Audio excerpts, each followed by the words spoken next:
We have a special guest today. We have a special guest every week. Who is it? We are joined this week by Rebecca Zook. Hey, guys. It's wonderful for you to be here. Thank you so much for having me. I am so excited to be here on Stagecraft. And this morning, I was thinking about all the things that I wanted to talk about. And I felt like my head was going to explode because I was so excited. And I have been on like a massive journey with getting comfortable sharing my music with others. So my intention is just really to share what I've learned so those who are earlier in their journey don't have to suffer as long as I did. You know, that you've summed up really what we're trying to do. Yay! Yeah, exactly. I mean, because it's the sharing. Right. And how to start sharing. In other words, the first time you get up there deciding that you are going to do it, and then realizing that you are presenting your art, and you've got to somehow connect with those people out there. Mm-hmm. Yeah, so I feel like I really walked through the fire, and now I'm in a place of confidence, so I'm very excited to be here. Did you have fireproof shoes on? No. Nobody does. Nobody does. No, when people walk through that fire, no matter how they do it in themselves, they always make mistakes, and you have errors, and you go around little corners, and you turn back, and you follow your own map, but sometimes that map isn't quite right. Right. So, I know my own journey growing up. I just loved music so much, and I would see other performers or hear other performers and just be so moved, and feel chills and cry tears of joy. And I felt so deeply that that's what I wanted to do, to be that person for someone else. And so I started playing the cello when I was 9, and I was classically trained. And I just remember the first time I had a horrible stage fright experience. I was in 8th grade, and I was playing a recital, and I basically lost control of my body. Whoa. And so this would happen, it didn't even happen that frequently, but it was always just this fear. And I remember I went to my cello teacher at the time, and I asked for help because I was like, this is what I want to do. Mm-hmm. And then I can't trust myself to be able to share without it just coming out as a garbled mess because I lose control of my body. And she was like, well, we should just get you a prescription for beta blockers. And I was inside, I was like, what? I'm 15 years old, and the only advice you have is for me to take drugs? Are you for real? Yeah. So, so then, I just continued my training and just really learning all this technique, but there was no real effective guidance about how to deal with fear or how to deal with the insanely intense sensations. And every performer has it. Right. And it was just people, I read some books and people would talk about it, but I never felt like I was able to handle it. And so, part of my journey was in addition to doing super hardcore classical music training, I ended up studying all these other traditions like Balinese gamelan, and did a lot of drumming from Ghana and instrumental music from Uganda, and Turkish whirling dervishes, and just trying to find a way to rewire my brain. And I was actually in Bali on tour sharing this piece I'd created for Balinese gamelan, and studying with a Balinese dancer and a Balinese drummer. And my friend Alit is this amazing Balinese composer, and just kind of out of nowhere, he told me about this idea of taksu, which is a Balinese word that means two different things. So in a Balinese temple, there's this object that if the temple has it, it is spiritually potent place. But if it's not there, it's not a spiritually potent place. And taksu also means something a performer can have. So in Bali, there's this word for this thing where someone can be performing something that's technically perfect and it just has like no real impact. Or they can be, if they have taksu, they can be doing something that's not technically perfect and it's just like so electrifying you can't take your eyes off of them. And in that conversation, I was like, that's what I want. Like, I want taksu. I need to find my taksu. This is like my lifelong quest. Wow, it's almost like soul. Yeah, for sure. So then I went to graduate school for cello performance and continued to receive no effective guidance whatsoever about taksu or soul. But you got more prescriptions for beta blockers. I actually never took any beta blockers, but, you know.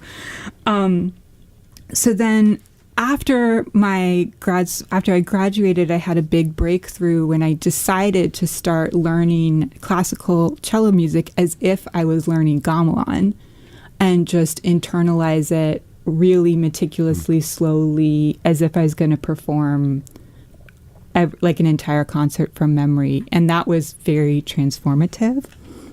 But I still felt like I never knew when this fear was just going to like obliterate me and shut me down. Can I ask you a quick question? Bring it. So at this point, is the fear still somewhat crippling, or are you, I mean, I imagine you had quite a few performances through your training. Yeah. And so when you say, because Don often talks about how, you know, performers, you know, of many years still get that nervousness inside them. Was it still crippling where you would find it to be distracting from the performance? Or was it just something internally that you were struggling with? That's a great question. I'm not totally sure what the answer is. It was like, it wasn't so much that I would have experiences where I would totally lose control of my body, but I still felt like what was inside wasn't really coming out. And I just remember, so I heard about this really special acting teacher who helps people transform their relationship with fear. So most performance anxiety training just tries to get people to get rid of the sensation or get rid of the fear. But what you end up basically like throwing the baby out with the bathwater, because the sensations in and of themselves aren't bad.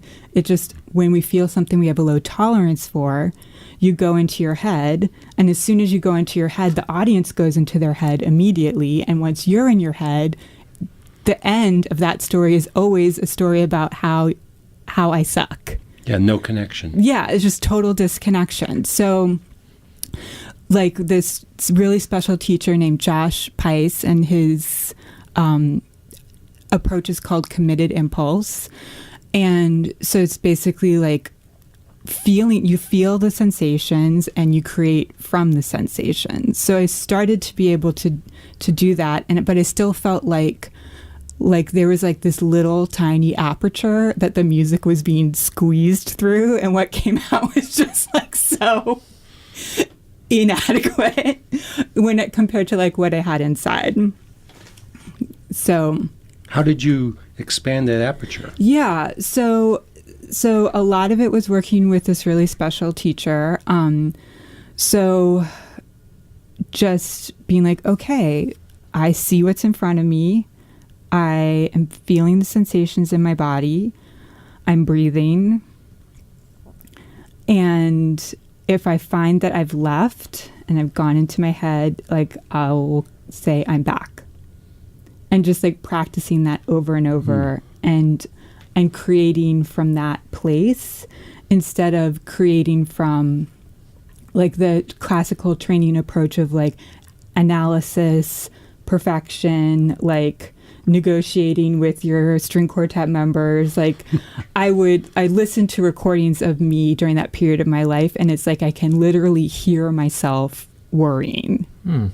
It's like, no wonder people don't want to listen to it. It's not the music, it's just the approach. So the big breakthrough, so I'd been studying with this teacher for a while, and I remember coming up to the end of a particular class, and I was like, what should I do next? Like, he went and he studied in Japan. Maybe I should go to that like like Japanese theater school. And I went to him and I was like, what should I do next?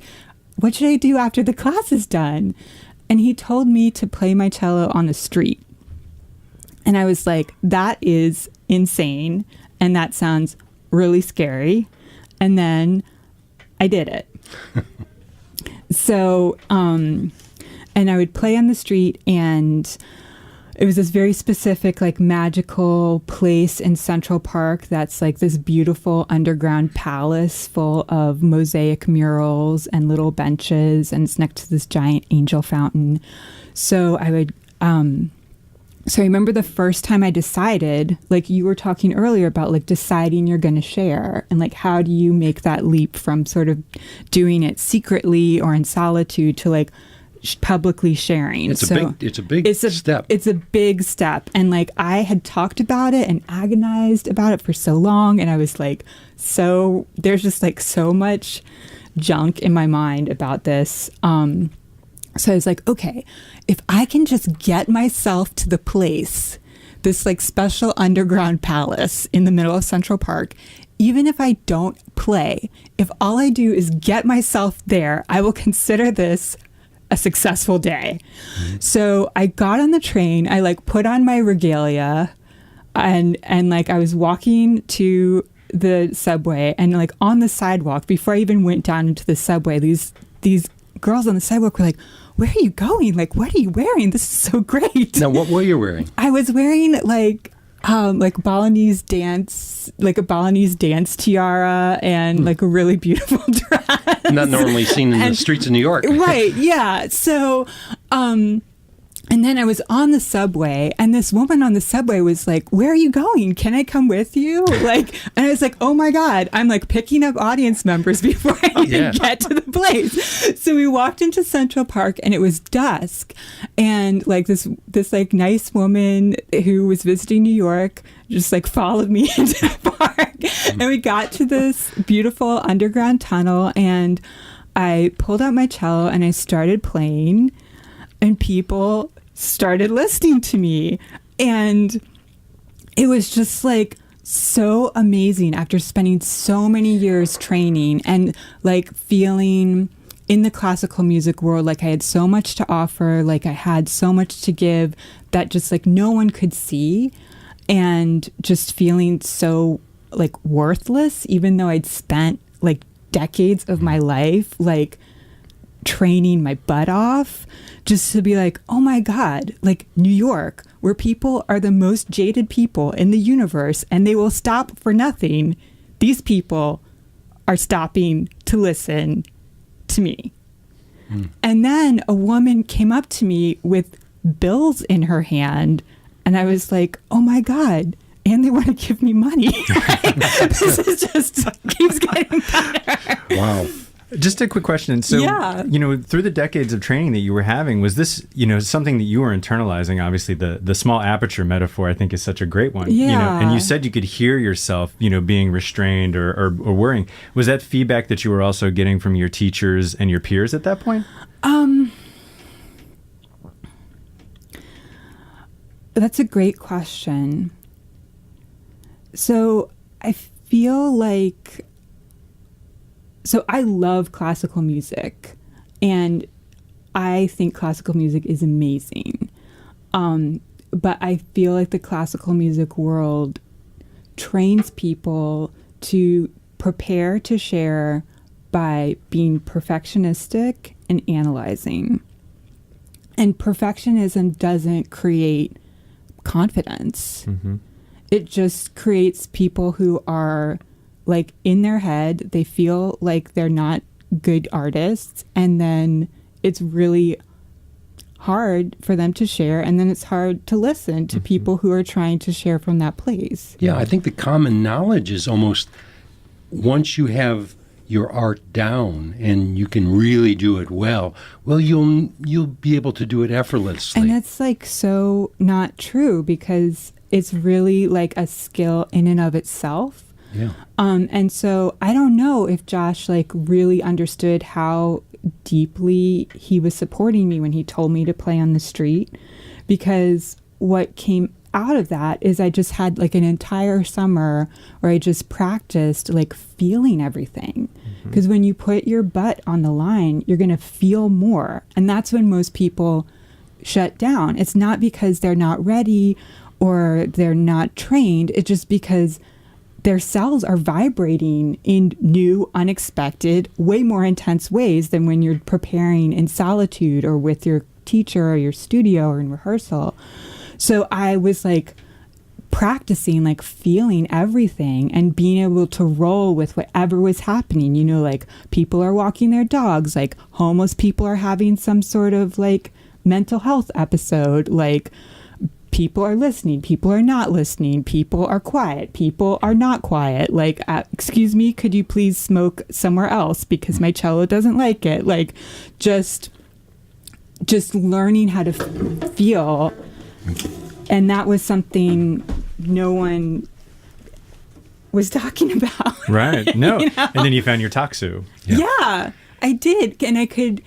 So, and part of that was like, you know, the 4 basic things of like breathing, seeing what's in front of me, feeling what's inside my body, saying I'm back. And then I would also play a lot. At that time, I was thinking a lot about just like moving as much as possible because that would really pull me out of the perfectionism and let just the movement like fuel the moment of performance. And then I also was working with my kinesphere. So, you know, like everyone is commanding a certain amount of energetic space around them. So I was experimenting with like having a huge kinesphere, like filling the entire space with my sound and my energy, but it's like very welcoming, not like get out of my space, but like, please come into my enormous living room full of cello vibrations. You have to be open to that though. I mean, you have to think that way because there are lots of performers who just, I know they can do their skill very well, but they don't, I guess, embrace the audience. Well, I feel like we're at a really interesting point in performance in the history of humankind. So for like many decades, centuries, millennia, we would feel entertained watching something that was very presentational and planned. And now audiences have very low tolerance, like zero interest in watching someone that's not present. Mm-hmm. Mm-hmm. And part of what, you know, like training with my acting teacher, I was in a class and I was watching all these other people doing this work. And it's one thing if someone's telling you like, oh yeah, it's like, do this, that helps. Don't do that, that, you know, doesn't help. But when you keep seeing it, like, oh, like all of my classmates, like when they're seeing what's in front of them, when they're feeling what's in their body, like I'm so absorbed, I disappear. I'm completely drawn into their world. But the instant they go into their head, I'm out. Like that really helped me understand like on a much deeper level. So I feel like that's what everyone is craving, because we have like YouTube, we're seeing spontaneity, like we want to see spontaneity, and now we want to see spontaneity everywhere. At the same time, everyone's so wrapped up on their screens that having someone actually be present is like the most precious commodity. And so to see someone creating from that place, it's like we need it, like on a soul level. And also like on the most basic level of entertainment, it's like people have no interest in seeing someone who's not present. Yeah, I mean, that's incredibly astute. And, you know, I think there's even like a low tolerance for, you know, internet videos of, like you said, like live interaction, because those are just illusions, you know. Right. And then, you know, there's a great gravitation towards the live performance. I mean, you see, that's why there's so many more live venues now than there was even 5 years ago. Mm-hmm. So many more group houses where you can go and see a nice band show or a house show or something like that. Yeah, and I just want to give credit that Josh was the one who like pointed out the YouTube connection. Mm-hmm. That wasn't my original astute observation, but I feel like it connects to what we're talking about. Don and I love to take credit for other people's ideas. Absolutely. Yeah. Steal them all the As time. often as we can. Steal them. But yeah, you're right. You're absolutely right, though. There's, we can, with everything these days, with technology mainly in the forefront, everything can be made perfect. And people are getting bored by perfect. Yeah. They want to see something that's human. Right. And I feel like there's something that happened, especially in like ballet and also in classical music, where performers are more technically proficient than ever. Like, you watch recordings of like the greatest ballerinas or the greatest string soloists, and some of them, it's like they would never get a job today because their technique is just not up to snuff for our contemporary standards.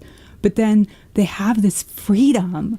They have this freedom that's like so like absorbing, and that a lot of performers don't have right now. So that's really what the whole Taksu Quest was about, was like wanting to have both.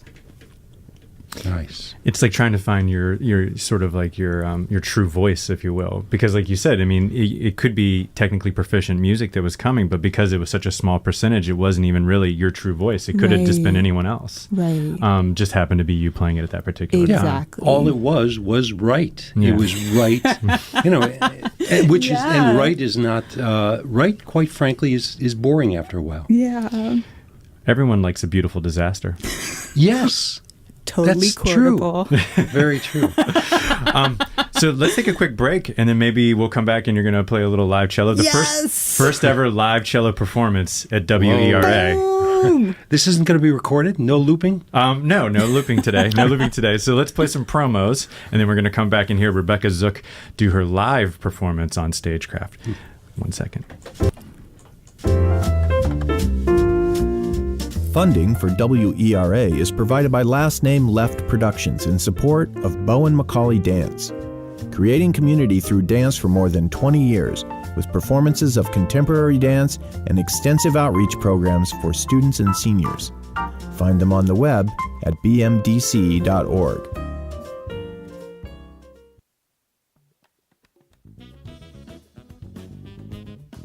Join us, Lynn Vironneau and Ken Avis, for The Antidote, Tuesdays at 9 a.m. and Saturdays at 11 a.m. You'll get a good dose of music to inspire and entertain. New releases, great songwriters, jazz, world, blues, and inspiring artist interviews. A fresh approach, and it's all here on WERA 96.7 FM. The Antidote, Tuesdays at 9 a.m. and Saturdays at 11 a.m. Because music matters.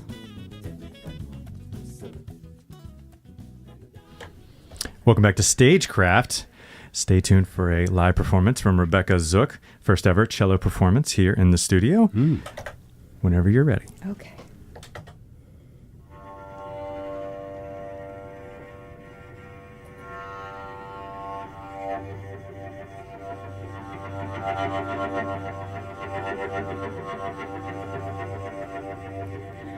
The closer I get to the mountains, something unfurls deep inside of me.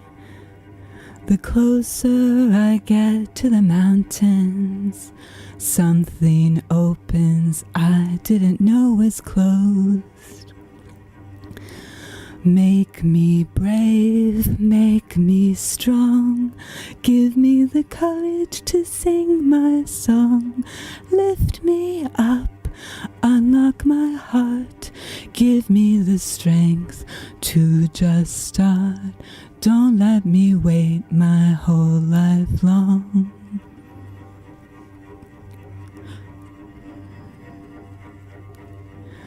Where there used to only be walls, unseen hands now open the door. Where there used to only be walls, unseen hands now open the door. Make me brave, make me strong, give me the courage to sing my song. Lift me up, unlock my heart, give me the strength to just start. Don't let me wait my Angels and mountains, mountains and angels, angels and mountains, mountains and angels. Girl mountains, boy mountains, angels and mountains.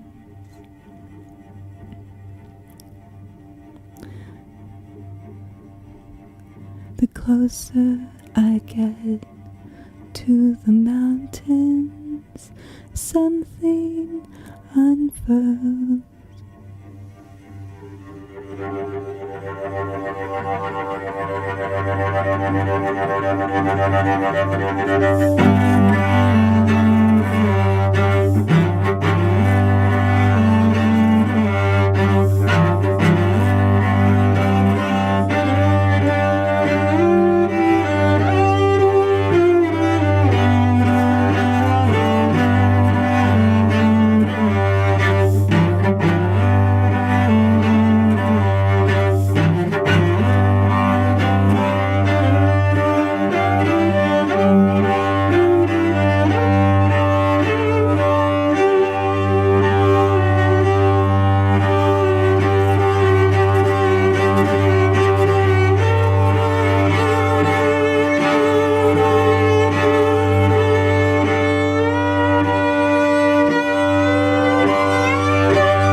The closer I get to the mountain.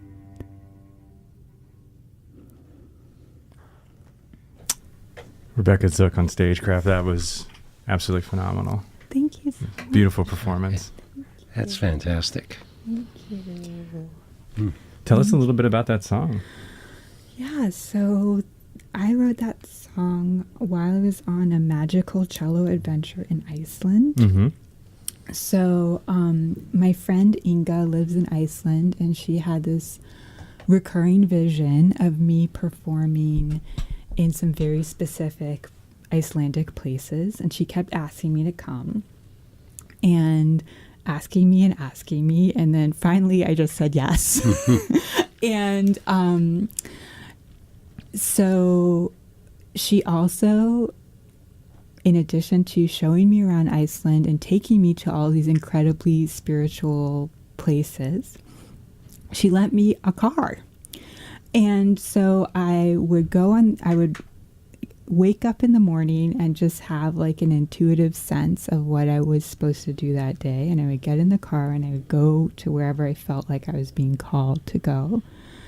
And I wrote this song in the car, just literally singing to the mountains as I would drive past them, and feeling like there's a line in the song, where there used to only be walls, unseen hands now open the door, which is actually a Joseph Campbell quote. So I was singing that song partly because I was singing that line partly because it was happening and I loved it, and also just as like an invocation that I really needed it to keep happening because I was just so walking into the unknown, really stepping out of the magical underground palace in New York and launching myself into the world. And that I was so appreciative of all the unseen hands, and also praying that they would continue to open the doors. What advice would you give someone who wants to play on stage, or who wants to open up as you have opened up? Thank you for that question. So I would recommend they study with Josh because he totally helped me so much. And also just to find ways to take the next step. So part of what happened was when I started going to the tunnel, I was really scared to sing, but I'd had this recurring vision of seeing myself singing in a cathedral. So first I would sing when no one was there except for me. And then I would sing when my best friend, Therese, was there. And then I would sing for Therese and her, at the time, boyfriend. And then I remember there's one day when I thought I was by myself and I was singing with my eyes closed, and then I opened it and there are these people standing really close to me listening. Yeah. And I was like, oh my God, I can't stop. And then they were like, that was so beautiful. Did they have bills in their hands? I think they did. So yeah, and then something similar happened when I was going to Iceland. Like for so long, I've been telling myself, like, I'm doing all this classical rep that's written with piano. If I play it in this tunnel without a piano, like no one cares because no one knows what it is. But like, it's so not legit for me to do that in a legit concert. And like, I haven't written enough stuff and I need to be doing layers. And like, I just like had all these stories about how what I was doing was not enough. And then it was literally like, I'm getting on a plane in 8 days for Iceland. And I'm going to be playing my cello there because that's what I'm going to do. And I just decided that what I had was enough. Yeah, that's hard for people to do, deciding that it's enough. Yeah. It's always easier to say, I just need to practice this more. Right. And I think the universe had been trying in different ways to get my attention, to be like, you need to start doing this. And then it finally got to the point where I was like, I cannot wait. And what was so magical is once I decided that it was enough, like all this new music started coming through. Mm-hmm. So when you're through this journey, you know, and been performing in front of people all this time, have you noticed that the connection that the audience is having with you is deeper? Or do you ever think to yourself like, well, maybe I'm just feeling it deeper, but have you actually noticed like a better audience reaction? I hate to use the word better, but you understand what I'm saying. That's a great question. So part of my practice when I started playing in the Underground Palace Tunnel was just to let myself feel everyone. And part of it was like, well, if they're sitting down and listening, they must like it. Especially in a situation like that. Right, yeah, absolutely. So then there was like a whole process on the other end when I started playing concerts where people were expected to stay the whole time, and I found myself like seeking their approval because I was like not reassured because they weren't really allowed to leave. Yeah. But then I worked through that with the help of my very insightful friend Melissa. So but a lot of it is like I can feel it, And then also just what people tell me, because it's like really important for me to hear what people experience, and it's something I'm actively asking people to share back with me, partly because that's how I've learned to explain what I do, is I just like quote my audience members. And also because I feel like for the audience it's really important to articulate like their experience. I think there's a little bit of advice that you could help us with. A struggle that often comes up on this show is the idea of getting true constructive criticism or true feedback, in terms of what you're actually trying to accomplish. It sounds like you've had some success in that. What have you found? Have you had to ask people 3 times, 4 times, or are you specific in the way that you ask them? Okay, so I think there's a differentiation between like different types of feedback. So I know one of the questions that I was like prepared to talk about was like, do you have teachers? Like, do you still take lessons? And I don't take technique lessons anymore. Part of my journey was like actually being like, okay, I am a master. I don't need to take lessons anymore. I don't need to play etudes anymore. But I am receiving continuous support, working with my acting teacher. And then I also have a mentor, Heather Dominic, who supports me with like the journey of being a highly sensitive entrepreneur. So I have those mentors I can go to for very specific feedback. And then I also have a handful of really trusted friends. So if something, kind of like when I sang to one person to start, like there's this little group of people where I'll send them recordings before anyone else, because I know they'll give me real feedback, but also with love. Yes. And then there's a third category of like someone you just meet in the audience, like what kind of feedback to expect from them. Let me ask you, could you explain what you mean by highly sensitive entrepreneur? I wrote that one down. I'm so glad you asked her that. Yes. I can't write, so.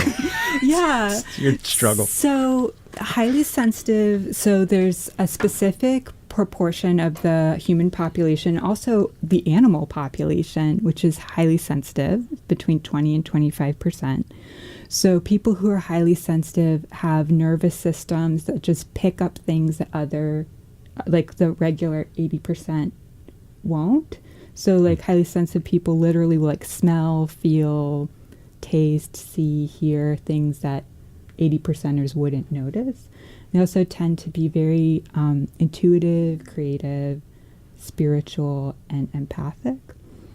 But the world is designed by 80%ers for 80%ers, the warriors. So highly sensitives, when we try to take the advice for the warriors, it totally doesn't work. So part of my path has also been, being mentored as a highly sensitive entrepreneur. So choosing to use my highly sensitive gifts in my own business as a musician. And I also help kids who are freaking out about math, who are creative. So that's the highly sensitive entrepreneur element. Yeah. I think that ties in for sure. Yeah. No matter what it is, math or any subject, there's a way to connect with people, and you as a teacher in that capacity, connect with those students. Yeah. It sounds like the majority of your journey has been trying to utilize what you become self-aware about, and that's like the biggest struggle for most people, is to understand the gifts that they've been given, because there are a multitude of gifts for many people, and to figure out how to utilize those in a positive fashion. That's like the most difficult part of anyone's life, I think. Or just realizing you're having them. Yeah. And I find like a lot of times sort of in like the self-aware, self-help world, there can be a missing link of actually taking action. Oh, yeah. Like we think like, oh, well, if I just meditate enough, or I get enough Reiki, or if I get enough energy healing, or whatever it is, like then I will not be afraid. Are you reading my diary? Yeah. No, you're absolutely correct. I mean, that's actually what we're talking about, taking action. Right, yeah. And So it's how to like- take action. So it's like, okay, like, what is it that you want? How can you, what can you do right now with what you have?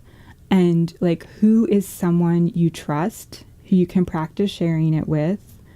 And so this has been a huge part of my path. Also, I think this might be the nugget you're looking for. Ooh. Write it down, Yeah. kids. Write it Yeah, down. this is a writer-downer. Get the pen and paper. So, like, a lot of times we convince ourselves, like, I don't know enough and I don't know what to do. I'm not ready. I don't know what to do.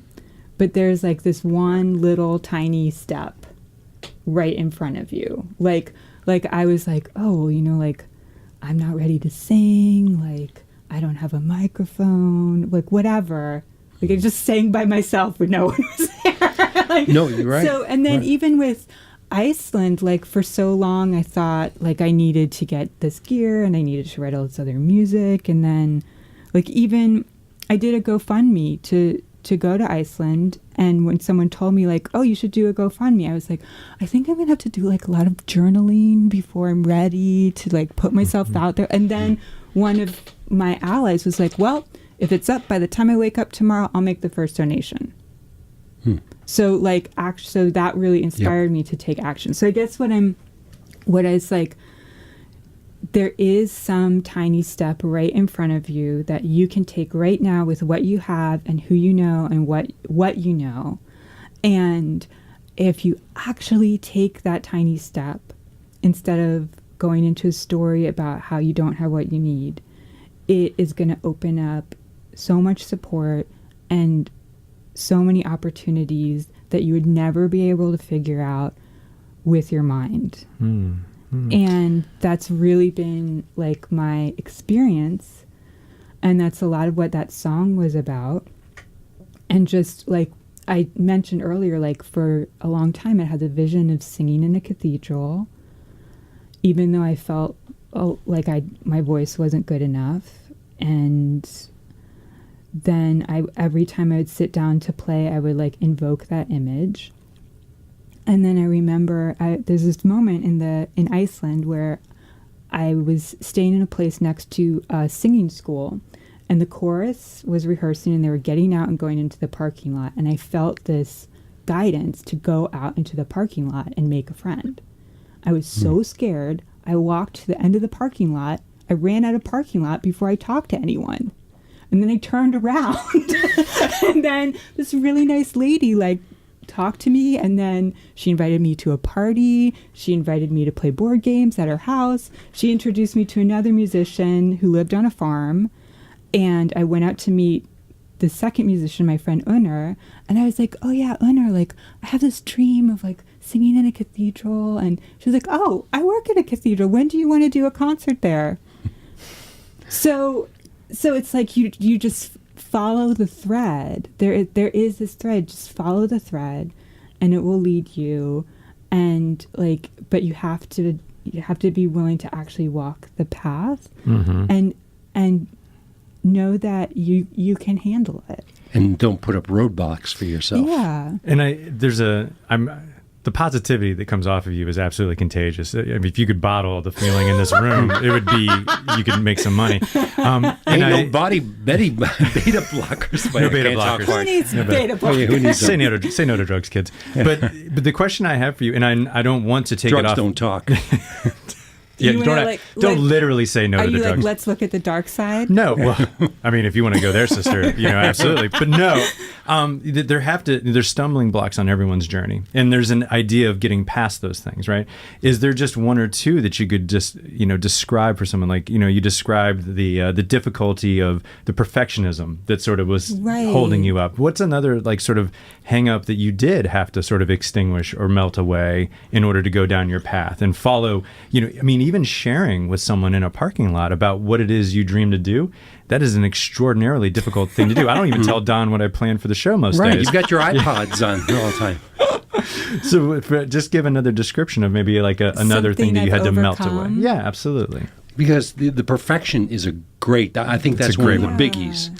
But there are, of course, other things that people will do to divert them from doing it, from connecting? Well, I talked about my fear of performing. Mm-hmm. I talked about perfectionism. I talked about being afraid to sing, and then I just sang live on the radio. So I talked about feeling like I couldn't do my GoFundMe until I did all this processing. Mm-hmm. Okay, this is really vulnerable, but I'm just going to do it. Oh, okay. So, yeah, like another thing that's had to melt away is like being willing to receive money for creating. And, you know, for so long I had this massive limiting belief that what I had was not valuable to anyone because I thought I wasn't technically good enough. And I didn't think I could trust myself to perform. And I also felt like what I was creating was just like so weird. No one else would care. Mm-hmm. And then, you know, being in the tunnel, just that practice of like, I didn't do it so that people would give me money, but it helped me practice being willing to receive, which I think opened up a lot. And then with the GoFundMe, like I put up my campaign, and then the next morning I woke up and I was standing on a train platform to go to a speaking engagement, and I realized that while I was asleep, 2 people together had donated $1,500. So they thought that it was worth it. Mm-hmm. I think that artists sometimes think that my art is pure and I don't touch commercialism with it, but actually the commercialism helps them to do their art. Yeah, and I've done so much work inside and also in action around that, and I'm continuing to do so. And part of my training with my mentor around entrepreneurship is just about sharing. Mm-hmm. You know, sharing my music out and being willing to receive.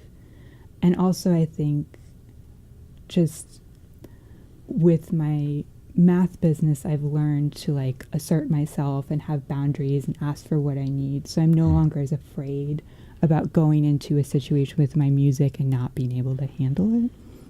Yeah. So yeah, was that kind of I think a lot of people, and this goes for both artists and not artists, they are afraid to ask for what they need. Right. Yeah. And that was part of Iceland, is just like I constantly had to ask for what I needed, and also be okay with people saying no, and just trusting that it would come from another source. Mm-hmm. And so I mean, I think oftentimes people go on pilgrimages to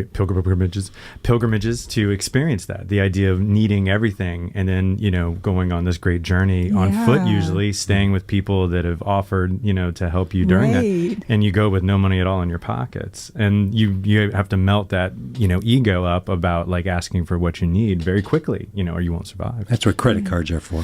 Absolutely. Well, I learned that the hard way. Hi-oh. But so that is a phenomenal insight, though, because I think the attachment of money to art makes a lot of people uncomfortable. It makes me uncomfortable. And it really is just a marker, you know, and it's different value to different people.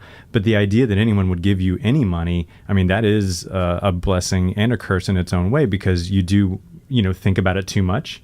But at the same time, it's just someone saying, I appreciate you, you know, it really is most times, or go away, you know, depending on the context. Yeah. Let's go with option A. Option A. You know, one of the great places in D.C. That really promotes that is Rhizome. Mm-hmm. I think because they look for more pushing the boundaries music, but also they do support the musicians, and the musicians ask for support from the people that come there. They aren't the only place, but it is one of the places. So I want to make sure, I think we have like 2 minutes and 34 seconds left. We can go all night if we want. Yeah, we run this place. Yeah. We're locking the doors, Alex. Yeah, let's see what happens. You're going to Is turn the there anything else you guys want to make sure I share? Yeah, absolutely. Let people know where they can hear more of your music. Yes, so go to RebeccaZookmusic.com. Mm-hmm. It's REBECCA, Z as in zebra, OOK, music.com. And there is a place where you can just put your name and email to get a free MP3 download of a really special song ever recorded in the Magical Cathedral, and also get updates about my upcoming performances in the area and continual updates from the ongoing adventure. Yeah. And we would be remiss if we didn't mention the fact on this program that Ted Zook, my dad. yes, is your dad. Yes. And he was a wonderful performer. Yes. So thanks, Dad, for introducing me to these two lovely gentlemen and making this radio show happen. Absolutely. Thanks, Ted. Right. And you, of course, can listen to Stagecraft every single week, Tuesdays, 4 p.m. to 5 p.m. here on WERA.FM at 96.7 FM. And you can go to Mixcloud.com, type Stagecraft in the search box, and then, of course, a whole wealth of archived content will come up that you can listen to at your leisure.